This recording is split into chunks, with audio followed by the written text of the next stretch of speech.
So this is a hive floor.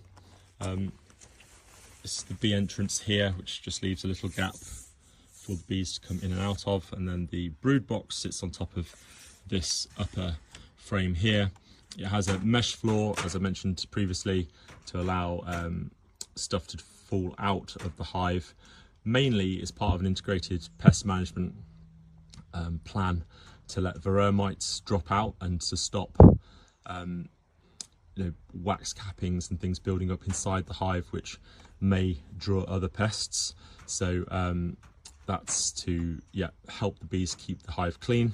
But also many of these floors have an integrated board that you can slide in and out, and this helps for things such as monitoring varroa count. So you can count the varroa that drops in a 24-hour period, for instance, see what your varroa load of your hive is like, and see if you need to take action to combat the varroa. And also I often use it for helping with temperatures. So when it's cold, that floor prevents a lot of cold air getting in, just helps the bees keep the hive at the temperature that they want it to keep to work at. So beekeepers tend to leave that in over winter as a help, and take it out during the summer when it's much warmer and the bees don't need to work as hard to keep it warm, and then the airflow through the mesh then helps them keep the hive cool during the warmer periods. Also, they come with an entrance block such as this, where it fits into the entranceway, and it can reduce the beehive entrance to I think like that's about a quarter, and then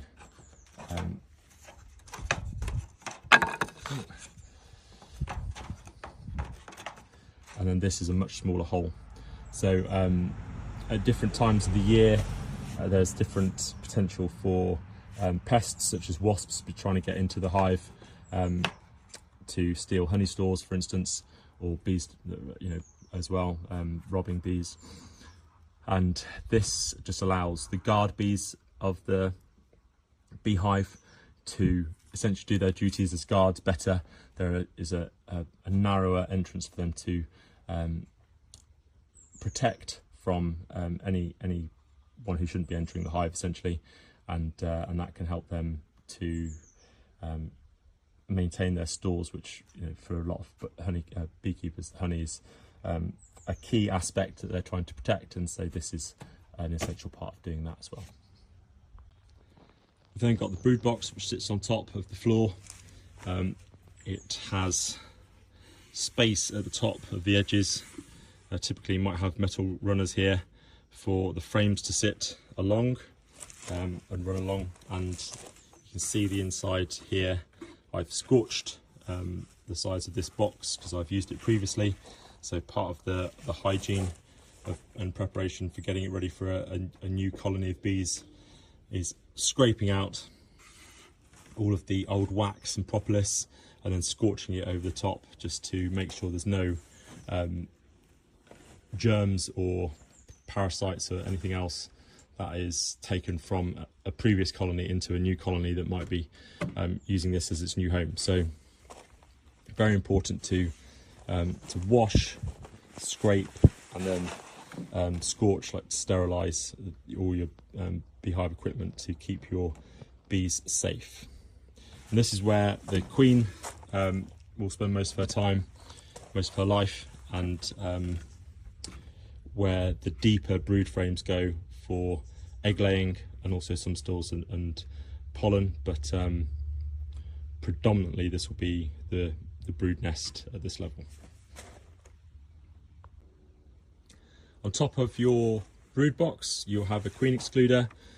This does exactly what it says on the tin. It prevents the queen from moving from the brood box into the upper levels of the hive. It is big enough for worker bees to get through, but not the queen, who has a much larger abdomen. So this is simply to prevent the queen from getting into the honey supers, typically, that we have above the brood box, and prevent her from laying eggs in there, because then they would become brood supers and it'd be much harder to extract the honey from, and it would obviously be disrupting the volume and the production of workers for your colony as well. So this helps keep your honey separate from your bee rearing area. So on top of your queen excluder, you've got your brood box, and in most, if you buy a set, beehive set, you'll typically get 2 supers. So 1, 2 supers there on top, and you'll see here that actually this second super I've just put on top, I've not used this with bees before, so this is a brand new super, but I have scorched the corners because there were some probably some spiders' webs and stuff in the corner, but the super below has been used previously, so you can see that's again had the been scorched all over and cleaned, ready for new bees to move in. So 2 supers here, and this is where your shallower super frames will sit, and hopefully your bees will fill your supers full of honey, and by August time a number of supers filled, normally very heavy when you're taking off a full honey super. So quick word about that whilst we are talking about weight.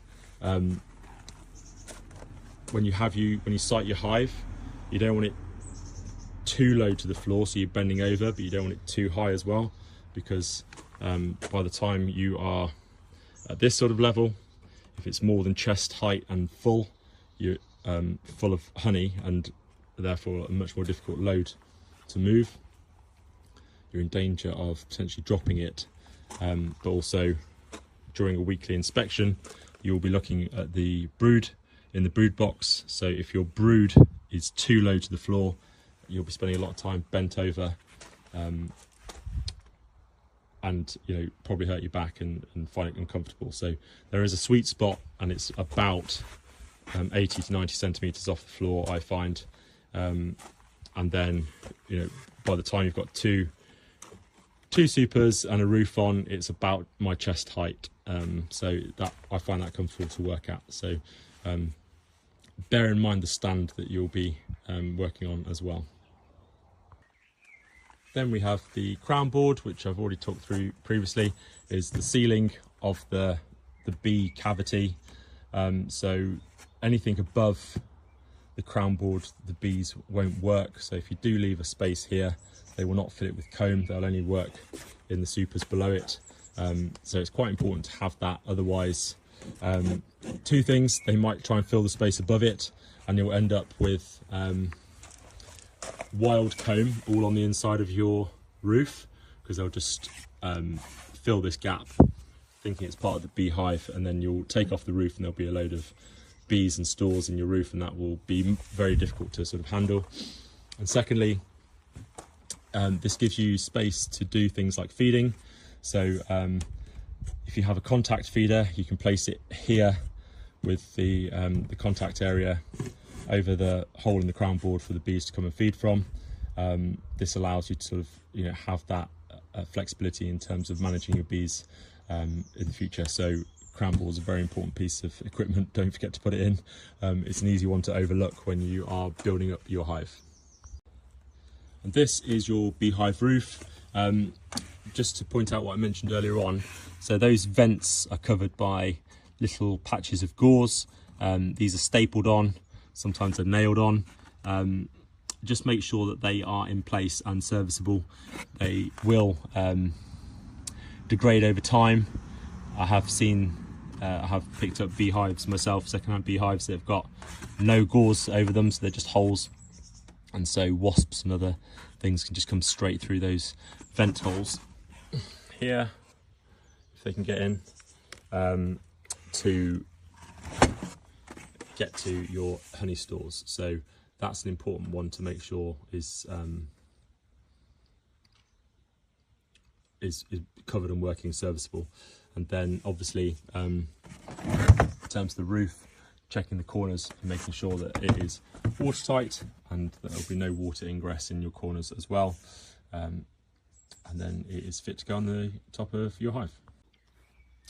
So roof back in place there, and then just to quickly recap what we've done.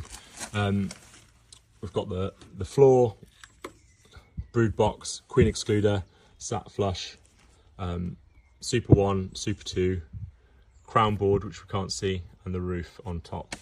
And that is what most people will get as a beehive set, and is probably the minimum that you want to be getting for housing a nuke in your first season, so that they've got plenty of space to work in as they build up both numbers and stores wise.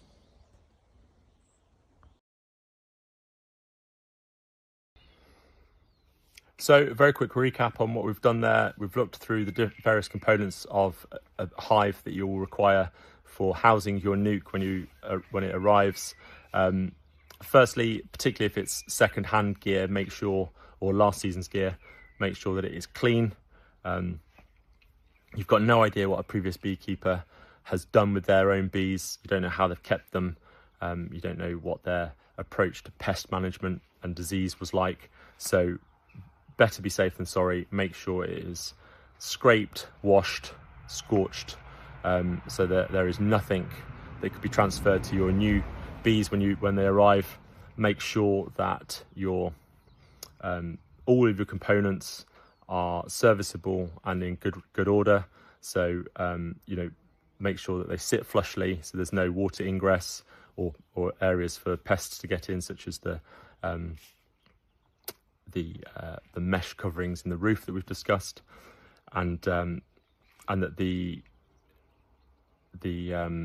brood boxes take the frames, the brood and the supers take the frames flushly, because sometimes brood boxes or supers can be not square if they've been made incorrectly. So it's important that they will fit the frames that you're planning on putting in it.